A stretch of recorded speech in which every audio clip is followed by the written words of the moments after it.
Donc, l'épisode d'aujourd'hui est à propos de le Maroc. J'espère que vous l'aimeriez. Le Maroc est influencé de plusieurs continents et cultures, l'Europe, le Moyen-Orient et l'Afrique. À cause de ceci, leur culture est totalement unique quand comparée au reste du monde. Le Maroc est situé au nord d'Afrique, aux côtés du nord-ouest. Le Maroc, situé en dessus d'Espagne, il est près de la mer Méditerranée et l'océan Atlantique. Le Maroc possède des zones montagneuses énormes dans la plupart du pays, mais a aussi le désert Sahara au sud du pays.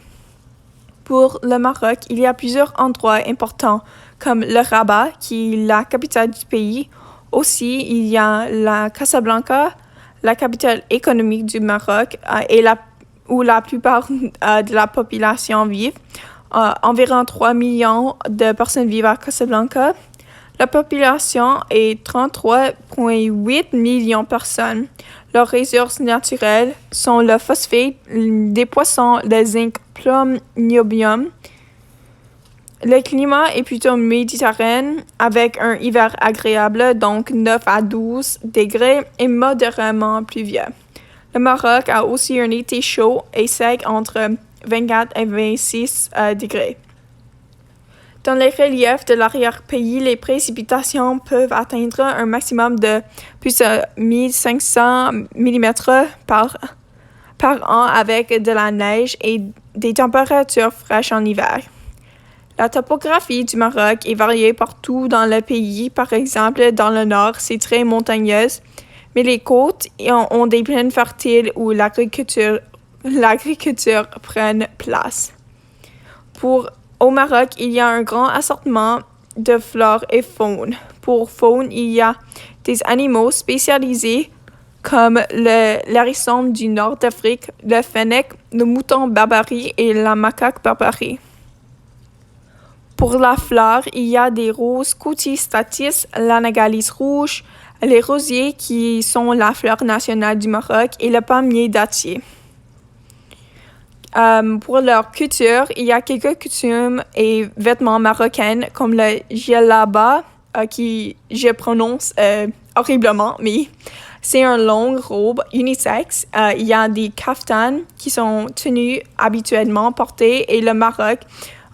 Vous pouvez aussi porter à des fêtes des haïks qui sont portés dans la plupart du nord d'Afrique et des balgas qui sont des souliers faits de cuir portés partout dans le pays.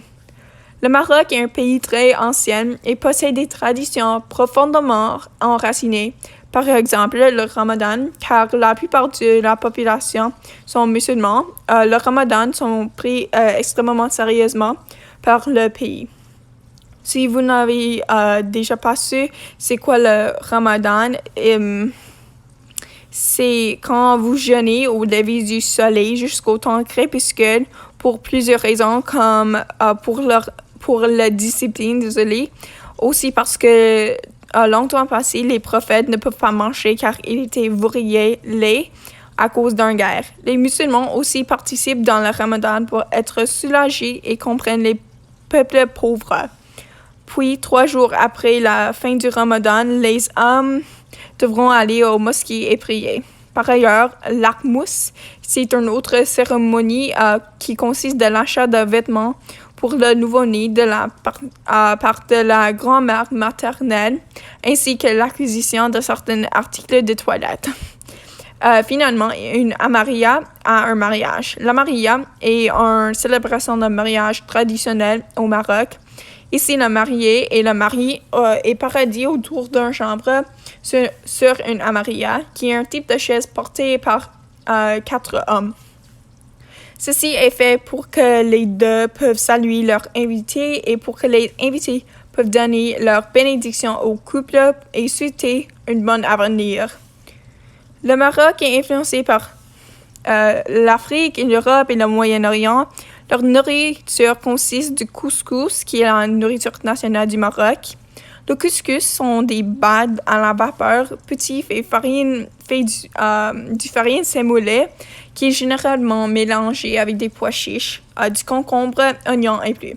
Le khobz, qui veut dire le pain en arabe, est un rond et fait lever pain sans levain qui vient du Moyen-Orient. Le khubz est un plat très populaire et le zalouk est une salade qui est faite d'aubergines et tomates. Le Maroc a une histoire très longue et compliquée et ce n'était pas jusqu'au 18 novembre 1955 que le Maroc pourra célébrer leur fête nationale d'indépendance. Le 20 août est l'anniversaire de la révolution du roi et du peuple. Cet anniversaire commémore la révolution marocaine contre les colonisateurs français. Le 14 août est l'allégeance de l'oud et de Rab. La religion principale est islam. Presque 93 % de la population ont leur croyance religieuse en islam. La majorité sont des musulmans sunnites. Leur goût musical compose de la malhoun classique et la rabi. Le malhoun veut dire un poème mélodieux, C'est un type de poésie chantée. Le rabi est une musique traditionnelle au Maroc. Il y a beaucoup de célébrités marocaines que peut-être vous déjà savez. Par exemple, le rappeur French Montana, qui est plus connu que pour sa chanson Unforgettable. Et son vrai nom est Karim Karbouch. Et il a récemment relâché un nouveau album nommé Writing on the Wall. Il est du Maroc. Par ailleurs, Mariam Chadid, la première fille marocaine qui a voyagé au pôle Sud, elle était aussi en charge d'un programme scientifique international où elle a installé un observatoire astronomique majeur dans le milieu du pôle Sud pour étudier les étoiles. Badr Din El-Houari, qui est un kickboxer marocain en catégorie des super poids lourds. Il a commencé sa carrière en 2004 quand il a joint l'équipe de gymnase de Maïka Oustassan, qui est en place en Maroc. Quelques années plus tard, il a gagné la phase finale du K1 World Grand Prix finale 2 fois consécutivement. Badr Hari a été aussi champion du monde 6 fois pendant sa carrière professionnelle. Aussi, il y a David Guetta, qui est personnellement français, juif et marocain. David Guetta est 51 ans et son père vient du Maroc et vient d'une marocaine et juive famille. Il est un DJ célèbre autour du monde et en 2011, il a gagné le prix de numéro 1 DJ au monde. Il y a aussi David Pennick, qui est un écrivain français né à Casablanca, qui est connu pour l'appui pour la Scapegoat et la Fée caribéenne, qui sont ses livres. Le Maroc est un pays très intéressant par rapport à leurs relations internationales. Si c'est l'exportation, gouvernement, tourisme et la culture, car c'est si différent de notre vie quotidienne canadienne. Les plus populaires produits d'exportation du Maroc est la phosphate, l'industrie automobile, l'industrie navale et l'industrie aéronautique. La plupart de leurs exportations vont en Espagne, mais ils ont aussi des accords d'exportation avec la France, la Turquie, l'Allemagne et les États-Unis. Leurs imports plus populaires sont le pétrole raffiné, les voitures, le blé et le feed d'affaires insuline. Leur produit d'intérieur brut ou PIB annuel est 144 milliards de dollars canadiens.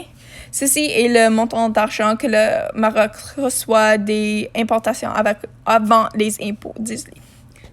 L'Afrique est un continent très vaste et le Maroc est chanceux d'avoir la 5e plus grande économie en Afrique. Le Maroc possède un gouvernement de monarchie constitutionnelle parlementaire. Ceci est mené par le roi Mohamed VI du Maroc. Il bataille pour des droits des femmes et un meilleur système d'éducation à Maroc. De plus, il veut éradiquer la pauvreté et a donné le pouvoir au peuple de critiquer leur gouvernement.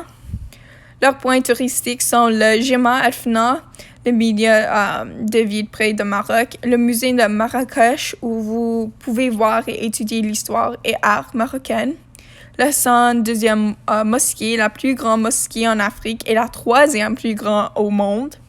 C'est nommé comme un exemple magnifique de l'architecture marocaine. Leur langue maternelle est arabe et aussi connue comme leur langue nationale. Le Maroc parle un dialecte spécialisé d'arabe nommé Darija, aussi le français et le berbère. Leur devise nationale est le dirham marocain et l'espérance de vie au Maroc est 77 ans. L'espérance de vie a augmenté des années 1960 quand l'espérance de vie était juste 50 ans. Merci d'avoir écouté le nouveau épisode du podcast. J'espère que vous êtes intéressés dans le Maroc. C'est un pays très intéressant par rapport à leur culture, leur langue, juste leur gouvernement. Et j'espère que vous avez une bonne fin de semaine et une bonne vie. Au revoir et bonne journée.